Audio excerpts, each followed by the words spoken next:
السلام علیکم دوستو، آج جتنا مسلمان پریشان ہے خصوصاً رزق کے حوالے سے اتنا کبھی پریشان نہیں ہوا۔ الحمدللہ مسلمان کو اللہ پاک نے ہر زمانے کے اندر ہر مشکل سے نکلنے کا حل قرآن اور حدیث اور آپ صلی اللہ علیہ وسلم کے مبارک تعلیمات کے اندر موجود ہے۔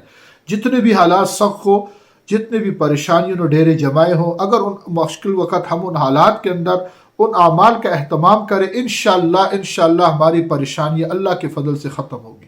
میں آج آپ حضرات کو وہ عمل عرض کر رہا ہوں، انشاءاللہ آپ گھر کے اندر وسعت رزق دیکھیں گے، فریج بھرا ہوگا، پیسے ہوں گے، بیماریاں کم ہوں گی، پریشانیاں کم ہوں گی۔ انشاءاللہ رزق کے معاملے میں ساری دنیا پریشان ہو، لیکن جو یہ عمل کر رہا ہے انشاءاللہ وہ پریشان نہیں ہوگا۔ عمل انتہائی آسان ہے، وہ ہے سورۃ الواقعہ۔ مغرب کے بعد ایک دفعہ پڑھنے کا اہتمام کرے۔ آپ صلی اللہ علیہ وسلم نے فرمایا جو ایک دفعہ پڑھے گا اس کو کبھی بھی فاقہ نہیں ہوگا۔